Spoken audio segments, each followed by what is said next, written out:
Hi everyone.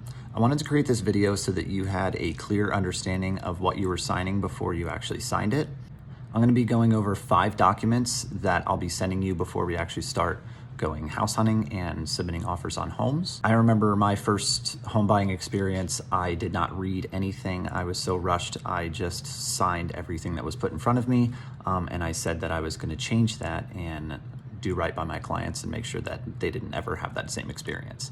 So let's take a deeper look at each one of these 5 documents, and hopefully you'll have a better understanding at the end.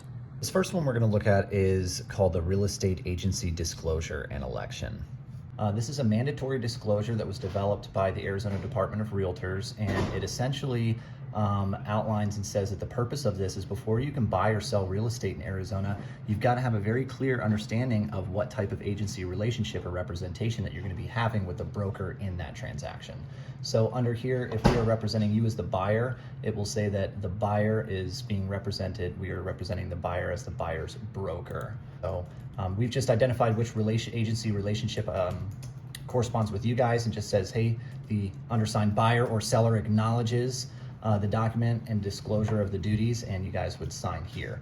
Something I would like to point out that is helpful to know, and you should always read all of this, but it says the duties of the broker in a real estate action don't relieve the seller or the buyer from the responsibility to protect their own interests. So that's why we always encourage you guys to read through all of this. And if you have any questions about anything, you can always reach out to us. But in here, it kind of says, hey, sellers, they're not obligated to disclose if the property has ever been the site of a natural death, suicide, homicide, or if any crime classified as a felony has taken place, if it's been owned or occupied by a person exposed to HIV or diagnosed with having AIDS or any other disease not to be known transmitted through common occupancy of real estate, and that they don't need to disclose if it's located in the vicinity of a sex offender. Second one that we're going to talk about is the pre-qualification form, and this is the document that shows how much you're actually pre-approved for. I'm not going to get into the details of it because it's not my area of expertise. It is more of a lender's area of expertise, so I would refer you to the lender, but just most importantly,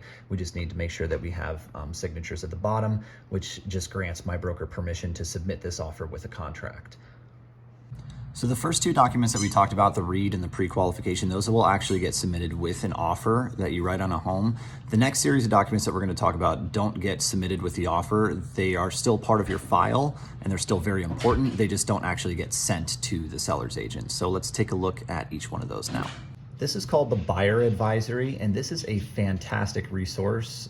This is something that I provide all of my clients that are looking to purchase a home in Arizona. It was developed by the Arizona Association of Realtors, and it just has a ton of information in here, so it can look a little bit overwhelming, but think of this as your encyclopedia. This should answer most, if not all, questions that you would have as far as the home buying process and how that works here in Arizona. And at the very bottom, we've just got signatures here saying that, hey, I've given this to you guys and you've had a chance to look at it. This document is called the Market Conditions Advisory, and it just describes that the real estate market here in Arizona is very cyclical and values go up and down, and at the end of the day, I don't have a crystal ball. As your realtor, I stay current on all of this. I stay educated and I look at the market every single day. I really research what's happening here locally in Arizona so that I can have the best edge. But at the end of the day, things happen that are sort of out of our control, and we advise you as best we can, but we can't peek into the future, and that's really all that this says. The next document that we're going to go over is called the Buyer Broker Exclusive Employment Agreement. So this is what the buyer broker actually looks like.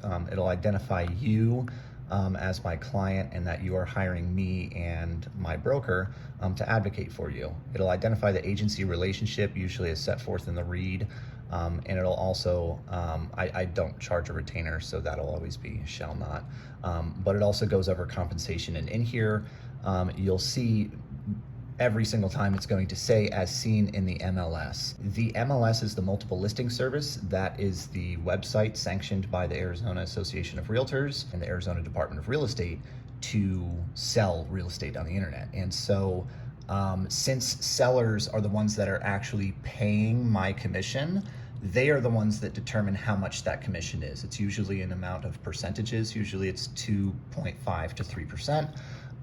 And that's why it just says as seen in MLS, because it really varies from listing to listing. This section here essentially says that If within 180 days after this agreement expires or is terminated, you enter into a contract on a transaction that I represented you on, then I would be entitled to the compensation for that transaction. Here we'll have additional terms.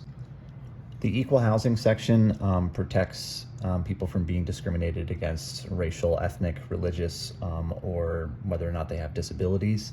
The only thing we really have to disclose is whether or not the premise is set up to accommodate those with disabilities, but we don't have to disclose whether or not anyone has ever been disabled that has resided in the residence, essentially. Other potential buyers just says that, hey, our broker has other buyers that we represent, and they may be interested in the same property that you are looking at, and so they may acquire an interest in the same or similar properties as you are seeking. The ADR is what would happen if there was ever a dispute and how we would deal with that. And then it talks about attorney's fees and costs, Arizona law, that we can make copies of this, and how we would deal with any addendums or changes made to this document. And that you have the legal capacity and full authority to enter into the agreement, and that you actually accept entering into this agreement, and then your information would be down here and you would sign. So these 5 documents that I just went over are really just the initial documents that you'll be signing before we start submitting offers on homes. As we get into the process and actually go under contract inevitably, I'll be describing each thing that you're signing before you sign it as we go along the way. As always, if you have questions about any of the documents that I just talked about, just feel free to reach out to me anytime.